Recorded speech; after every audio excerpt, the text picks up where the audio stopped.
10th और 3rd का 3rd part. कोई बात अभी ले ले।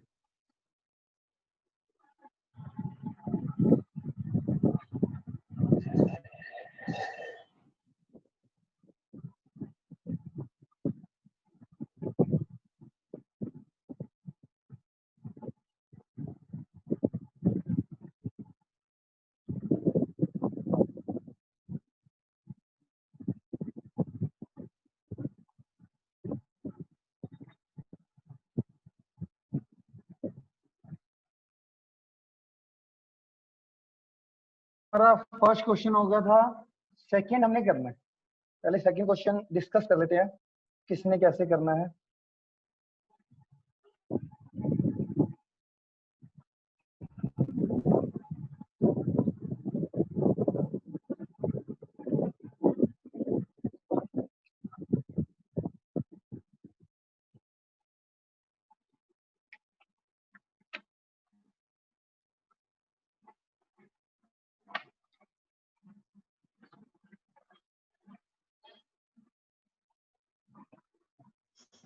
सर आज आपकी वॉइस थोड़ी कम नहीं लग रही है? भाई और बच्चों से पूछ।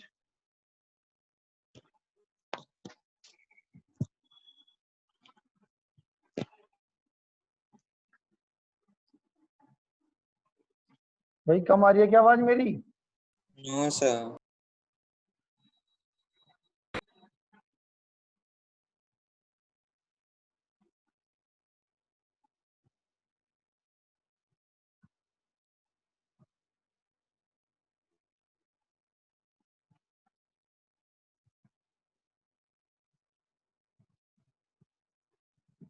देखो हमारा जो सेकंड क्वेश्चन है, पहले इसको मैं ओरली समझाता हूं कि ये क्या कह रहा है।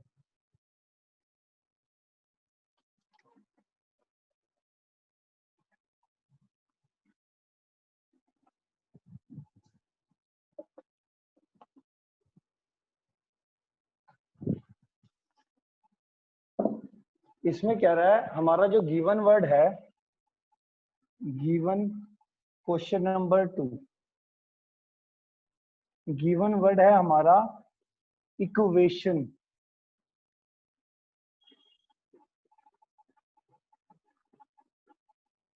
हमारा गिवन वर्ड क्या है? इक्वेशन। ठीक है, अब इस इक्वेशन में इसने क्या कहा हमारे को कि इस गिवन वर्ड में जो लेटर हैं उसके अंदर वोवेल भी एक साथ रहने चाहिए और कॉन्सोनेंट भी एक साथ रहने चाहिए, उसके टोटल नंबर ऑफ वर्ड्स बताने हैं। तो सबसे पहले हम वोवेल और कॉन्सोनेंट चेक करेंगे कितने हैं और कौन कौन से हैं। तो vowel in given word are कौन कौन से हैं? ई भी है, ए भी है, आई भी है, ओ भी है, यू भी है। और कॉन्सोनेंट इन गिवन वर्ड क्या हो गया हमारा?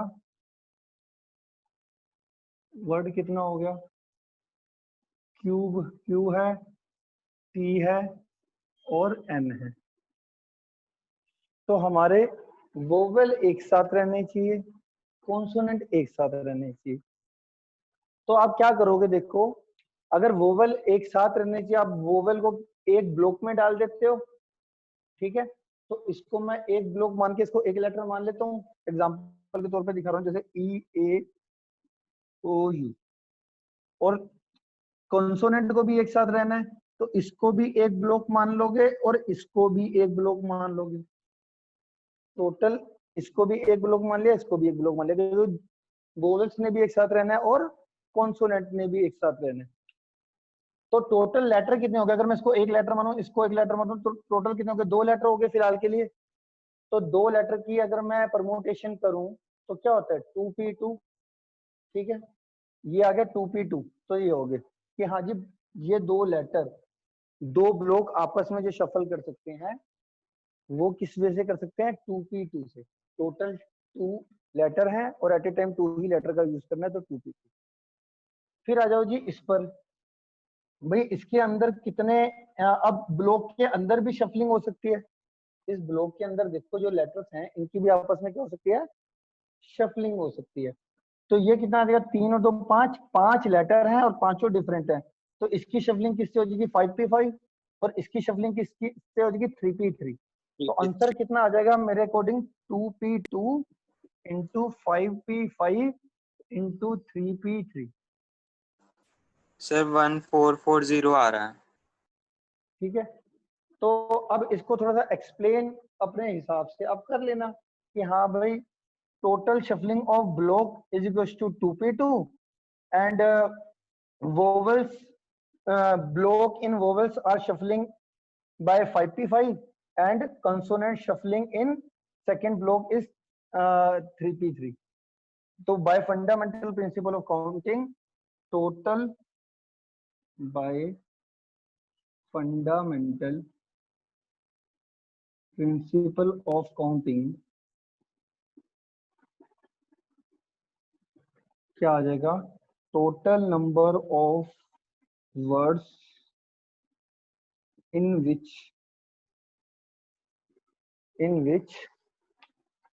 vowel and consonant together, वो कितना आ जाएगा, कितना आ रहा है इसका आंसर, 1440। 1440।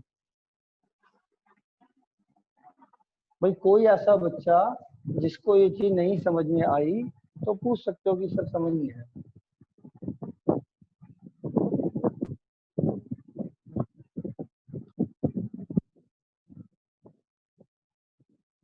ठीक है, तो पहले इसमें हमारे दो ब्लॉक बने, एक कॉन्सोनेंट का जो एक साथ रखा है और जो वोवेल का एक साथ रखा है। तो दो ब्लॉक आपस में जो शफल कर सकते हैं या परमुटेशन हो सकती है वो कितने से हो सकती है, 2p2।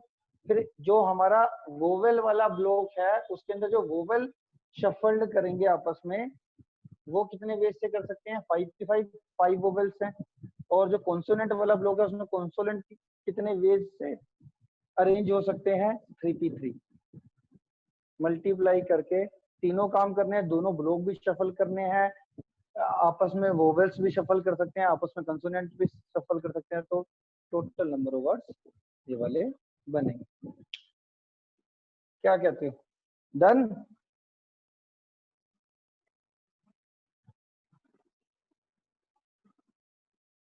ठीक है,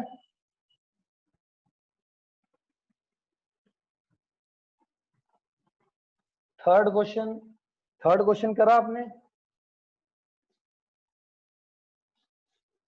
थर्ड क्वेश्चन ट्राई करा सर नहीं, थर्ड में डाउट है। थर्ड क्वेश्चन बाकी बच्चों ने ट्राई करा है कि या करो, कर लिया सारे बच्चों ने, आंसर आ गया है, वरुण आंसर आया कि डिस्कस करें,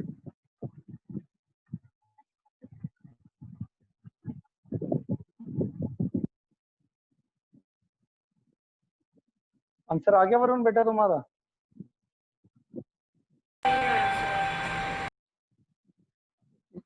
सर मैंने आंसर टैली नहीं करा, 1 मिनट। बेटा क्यों नहीं कर रहे, टैली करे बिना कैसे पता चलेगा कि ठीक है कि गलत है, मगर चलो डिस्कस कर लेते हैं।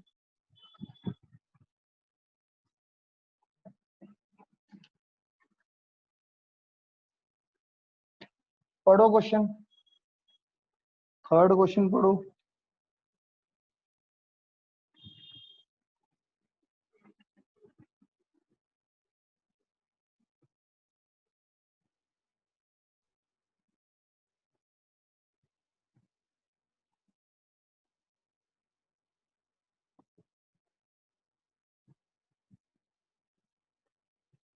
तो हमारे पास अगर मैं क्वेश्चन देखता हूं तो मेरे पास एक कमेटी है of has 7 has to be form from 9 boy and 4 girls. तो हमारे पास नंबर, ये हमारा क्वेश्चन नंबर 3 ले लेते हैं। नंबर ऑफ बॉयज कितने दे दिए, पहले गिवन डाटा लिखा करो हमेशा, नंबर ऑफ गर्ल्स कितनी है हमारे पास 4। In how many ways can this be done when the committee consist of, तो ये हमारे पास इतना दे रखा है टोटल। ठीक है, अब सबसे पहला पार्ट क्या है, 7 कमेटी के अंदर हमारे क्या है, कमेटी के अंदर हमारे जो है वो है 7 बंदे सिलेक्ट करने हैं, और पहला पार्ट है एग्जैक्टली 3 गर्ल्स होगी। तो फर्स्ट पार्ट में a committee consist of 3 girls, then 4 कितने सिलेक्ट करने पड़ेंगे, then 4 boys. If a committee consist of 3 girls and 4 boys, if a committee consist of 3 girls and 4 boys, then number of ways कितने आएंगे, number of veg, या एक ही line में लिख लो, number of ways in which a committee consist of 3 girls and 4 boys। Exactly 3 girls का मतलब 3 girl होंगे, और टोटल कमेटी कितने बंदों की बनानी है 7 की, तो 3 गर्ल्स होंगे तो 4 बॉय होंगे। तो number of ways in which a committee consist of 3 girls and 4 boys कितना आएगा, 3 गर्ल्स। तो 4 में से 3 गर्ल्स सेलेक्ट करनी है 4C3, और 9 में से 4 बॉयज सेलेक्ट करनी है 9C4, और ये आ जाएगा मल्टीप्लाई। सोल्व कर लोगे इसको,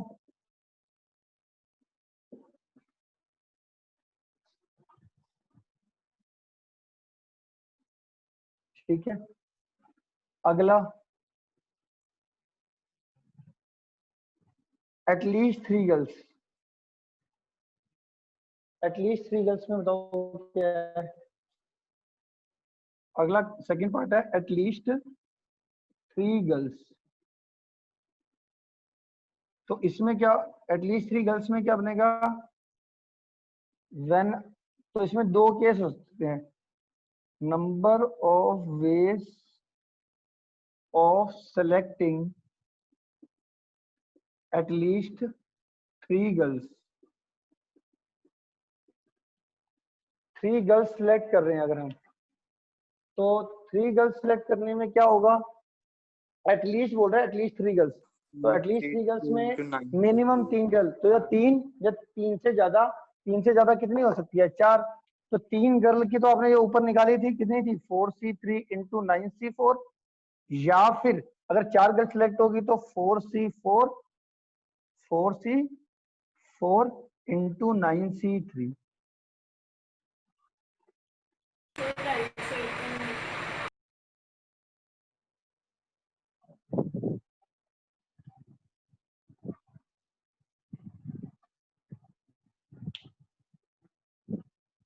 ठीक है,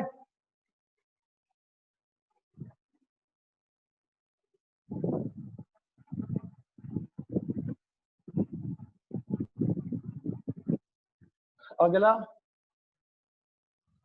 ये सोल्व तो कर लोगे ना। At most 3 girls, at most 3 girls का मतलब क्या होता है, 3 गर्ल मैक्सिमम 3 गर्ल्स। तो मैक्सिमम 3 गर्ल्स में या तो 3 गर्ल सिलेक्ट होगी, या 2 गर्ल, या 1 गर्ल, या 0 गर्ल। 0 गर्ल भी एट मोस्ट के अंदर कंसीडर किया जाता है, याद रखना।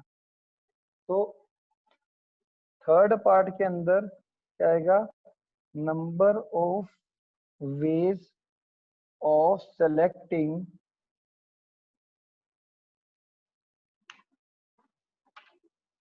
At most 3 girls. तो एट मोस्ट 3 गर्ल्स में 3 गर्ल्स की प्रोबेबिलिटी कितनी होगी, 4C3 into 9C4। At most 3 girl, या तो 3 गर्ल के साथ कितने 4 बॉय, या फिर 2 गर्ल के साथ कितने होंगे 5 बॉय, 1 गर्ल के साथ 6 बॉय सिलेक्ट होंगे, और 0 गर्ल के साथ 7 बॉय सिलेक्ट होंगे। तो ये 4 केस हो गए।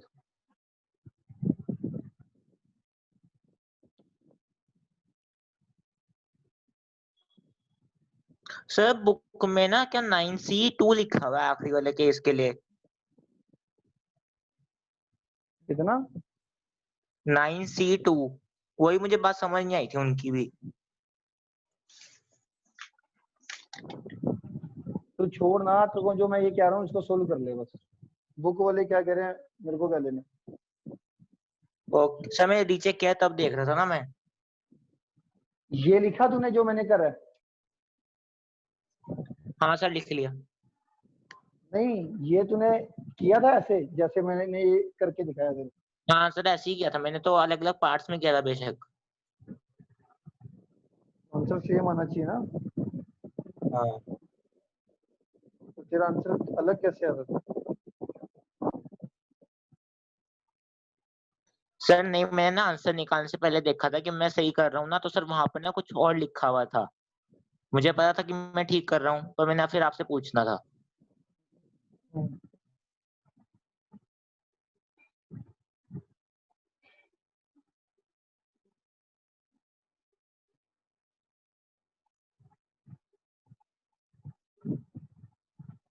वो मैं बताता हूँ क्या लिखा हो सकता है।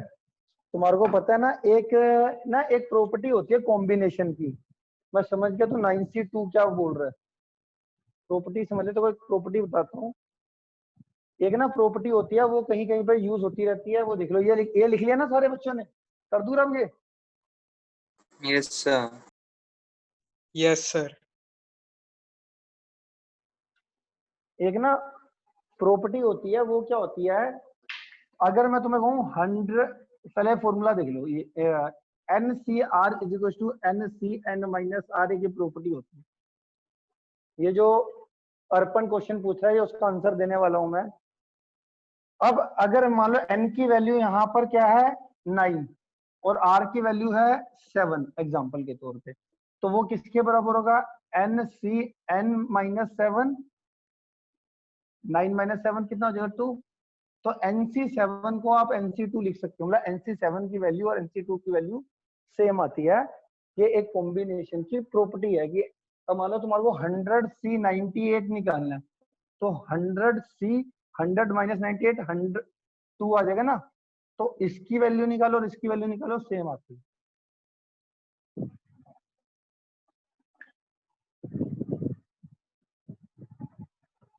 भाई ठीक है,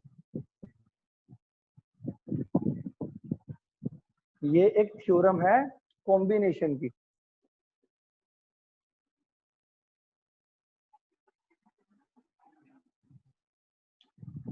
अर्पण,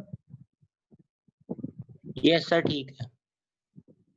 तो जो तू कह रहा है ना 9C2 लिख दिया, वो 9C7 की जगह पर 9C2 लिख।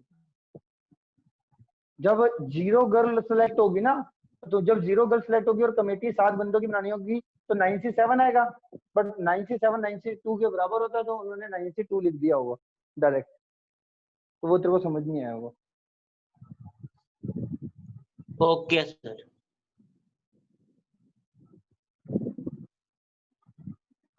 ठीक है, तो ये प्रॉपर्टी भी इंपॉर्टेंट है। कभी तुम्हारे को MCQ या शॉर्ट में पूछ सकते हैं। दो प्रॉपर्टी बताइए कॉम्बिनेशन की मेन। फोर्थ ये वर्ड वाला क्वेश्चन है, छोड़ दो अभी। Fifth question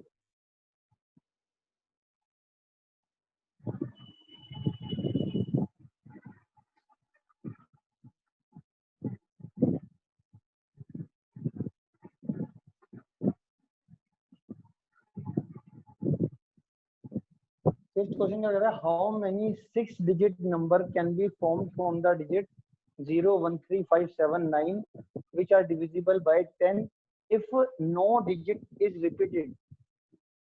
no digit is 6 digit number बनाना है, तो यहाँ पे पहले हम लिख लेते हैं अवेलेबल डिजिट। अवेलेबल डिजिट है हमारा 0, अवेलेबल डिजिट जो है वो मेरे पास क्या है 0 1 357, ये मेरा क्वेश्चन नंबर 5 का आंसर दे रहा हूँ, ठीक है। और मुझे क्या बनाना है, 6 digit number that are divisible by 10, that are divisible by 10। तो डिविजिबल बाय 10 कैसे बनेगा? एक नंबर तुम्हारे को सोचो, एक 6 डिजिट नंबर दे रहा हूं मैं, यही है ना डिजिट्स अवेलेबल? Yes, इसमें मुझे sir. लग रहा है एक डिजिट छोड़ रखा क्या मैंने? कौन सा? 9। ठीक है।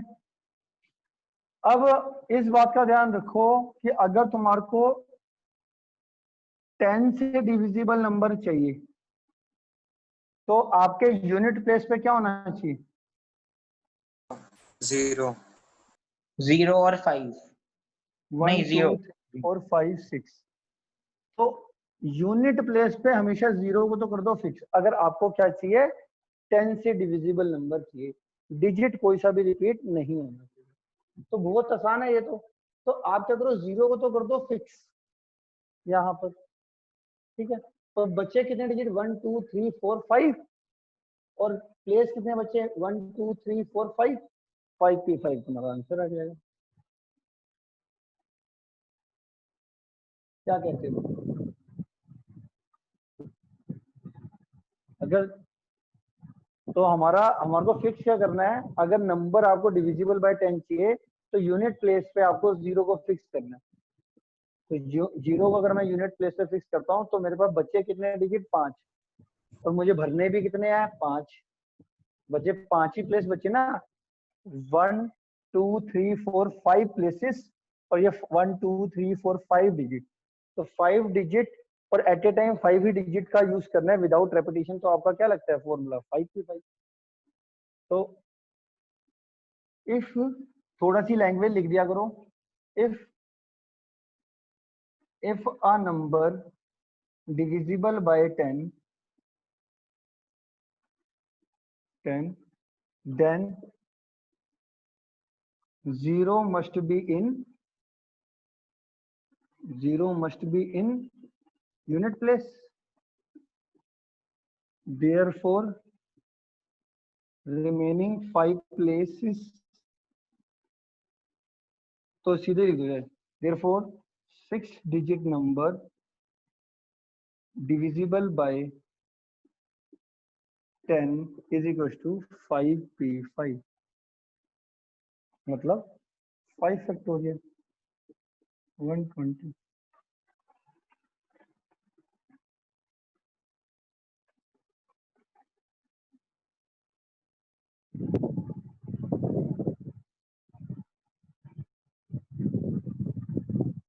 ठीक है, 6 digit number that are,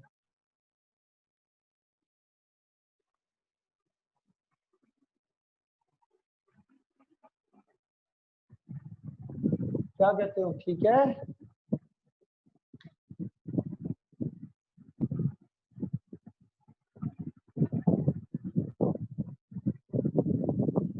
आ गया समझ में?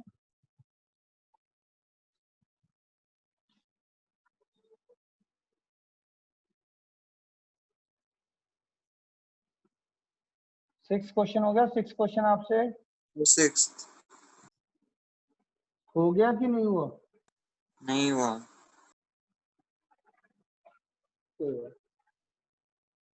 पढ़ो जरा 6 question.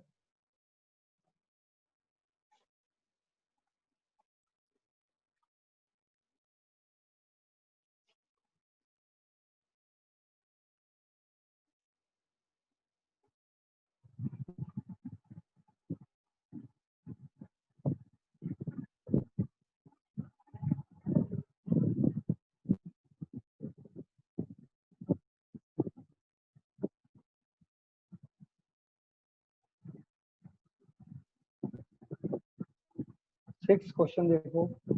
The English alphabet has 5 vowel and 21 consonant.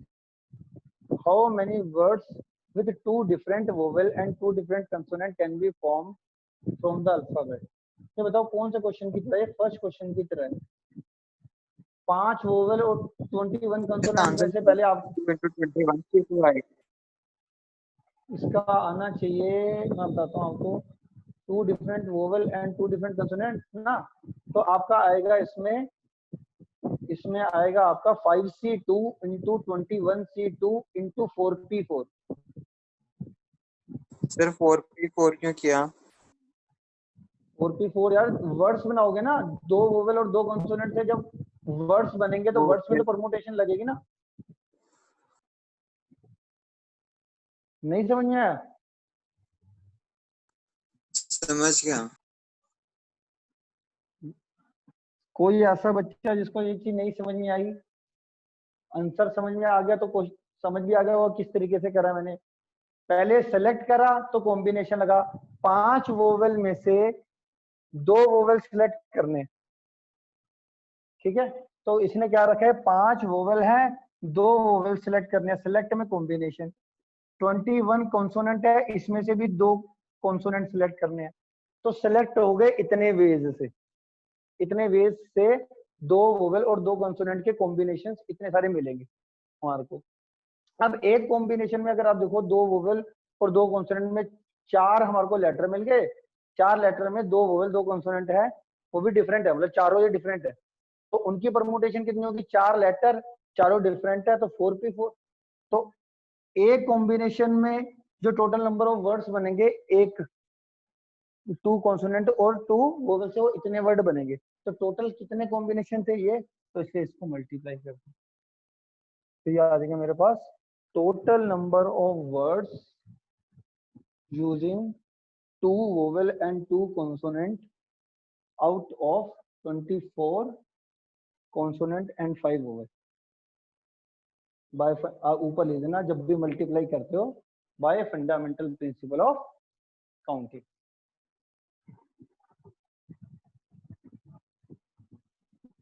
बोलो जी, लिखूं पूरा की कर लोगे? सर हो गया।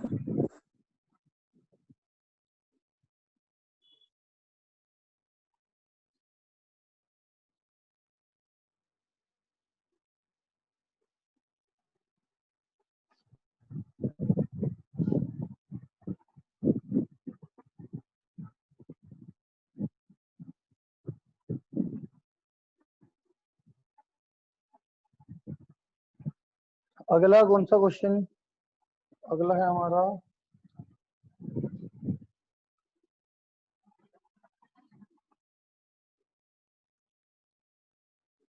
7th question. निकला की डिस्कस करें? कोई बच्चा है जिससे निकला है? चलो तो 7th क्वेश्चन पढ़ते हैं। सबसे पहले क्या कहता है? निकल गया, चलो वेरी गुड। Yes sir. तो हमारा ये 7th क्वेश्चन देखो क्या कहता है एक क्वेश्चन पेपर है, उसके अंदर टोटल 12 क्वेश्चन आएंगे। 12 क्वेश्चन को डिवाइड किसमें कर रखा है, 2 पार्ट के अंदर। एक पार्ट के अंदर 5 क्वेश्चन है, एक क्वेश्चन के अंदर 7 क्वेश्चन है। मतलब एक क्वेश्चन पेपर में टोटल 12 क्वेश्चन आने हैं। पहले पार्ट में 5 क्वेश्चन है, दूसरे पार्ट में 7 क्वेश्चन है। A student is required to attempt 8 question in all. 12 question में से 8 क्वेश्चन उसने अटेम्प्ट करने हैं in all, and selecting at least 3 from each part. Part 1 और पार्ट 2 में से कंडीशन ये है कि 3 क्वेश्चन तो आपने मिनिमम दोनों में से करने ही करने हैं, ठीक है। In how many ways can a student select the questions? तो क्वेश्चन आपको समझ में आ गया। तो हमारे पास टोटल नंबर ऑफ क्वेश्चंस कितने हो गए, टोटल नंबर ऑफ क्वेश्चंस वो हो गए 12। Number of questions in part 1 वो कितने हैं, 5। Number of questions in part 2 वो कितने हैं, 7। अब सबसे पहले क्या हो सकता है कि कितने केसेस, देखो कितने बन सकते हैं कि मिनिमम टोटल इसने 8 क्वेश्चन अटेम्प्ट करने हैं, और मिनिमम हर क्वेश्चन जो है उसमें 3 क्वेश्चन हर एक में से वो अटेम्प्ट करेगा। तो पहले ले लेते हैं number of cases in which student select the question।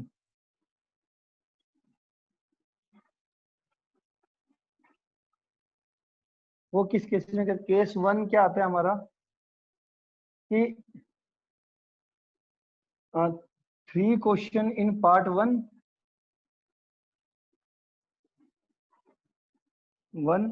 and 5 question in part 2। Part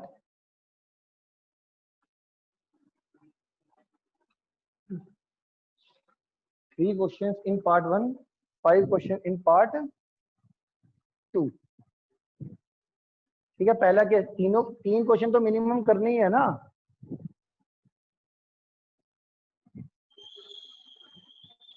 तो ये केस 1 तो ही हो गया। केस 2 क्या होगा? 4 question in part 1 and 4 question in part 2। Case 3 क्या होगा? 5 question in part 1 and 3 question in part 2। 3 question in part 2। ठीक है, अब क्या आएगा? Number of ways of selecting questions. तो आप बताओ कैसे होगा? टोटल पार्ट 1 में कितने क्वेश्चन थे? 5। तो केस 1 के अकॉर्डिंग 5C3 इंटू कितना आ जाएगा? 7C5, या फिर प्लस अगर 4 question 5C4 into 7C4, plus तीसरा केस 5C5 इंटू 7C3। तो देखो पहले पार्ट के अंदर अगर वो 3 क्वेश्चन पार्ट 1 से सिलेक्ट करता है और 5 क्वेश्चन पार्ट 2 से, तो कितने जैसे टोटल क्वेश्चंस कितने हैं पार्ट 1 में? 5 को 3 क्वेश्चन पार्ट 1 में से सिलेक्ट करने के कितने बचेंगे? 5C3। और पार्ट 2 के अंदर कितने कह रहा था वो? 5, 7C5। केस 1 या तो ये करेगा, और या फिर पहले पार्ट में से 4 तो 5C4 इंटू 7C4। जब पार्ट 3 वाला केस 3 करेगा 5C5 into 7C3।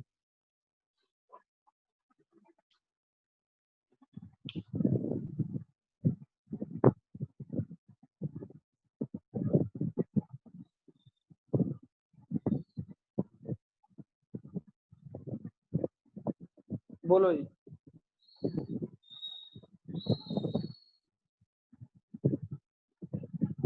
Yes, okay, yes,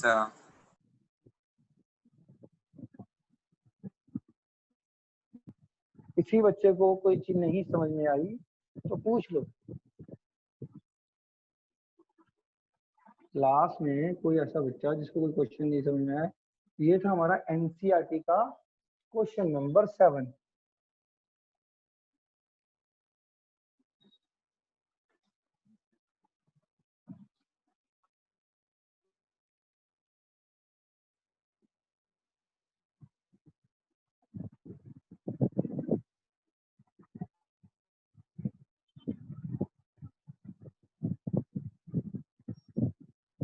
ठीक है, कर दूं रब?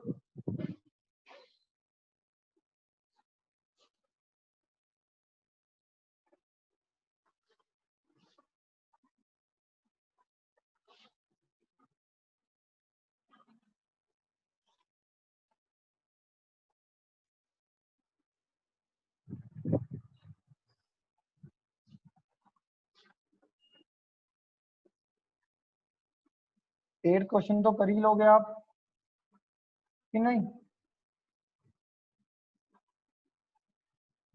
8th क्वेश्चन करवाया था ना उसमें लास्ट स्टेज में, ये करवाऊं? yes, sir. Yes, sir. 9th question देखो।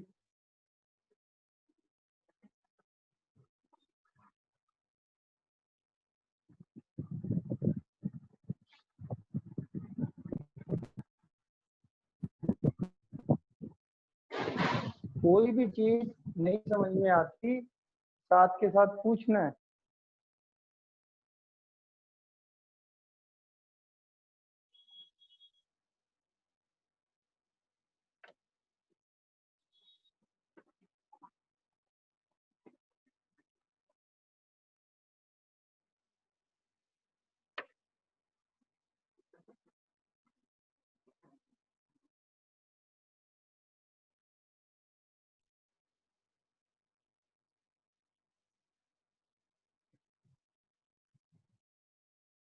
क्या कह रहा है इसमें? 5 men और 4 women required to sit so that women occupy even places, and how many such arrangement are possible?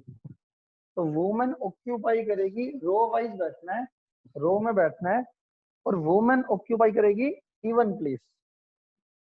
ठीक है जी। तो अगर वुमेन, तो टोटल कितनी है? 5 men और 4 वुमेन। तो टोटल अगर मैं देखूं, टोटल नंबर ऑफ मेन कितने हैं? 5। वुमेन कितने हैं?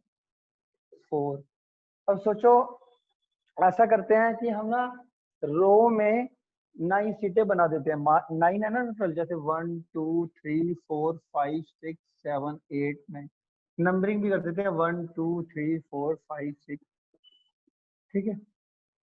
अब क्या कह रहा है क्वेश्चन कि भैया इवन नंबर्स पे, जिन सीट पे इवन नंबर होगा उस पर वुमन बैठेगी। तो मान लो इधर, इधर, इधर और इधर मैं वुमेन बिठा रहा हूँ। यहाँ पे क्या बैठेगी?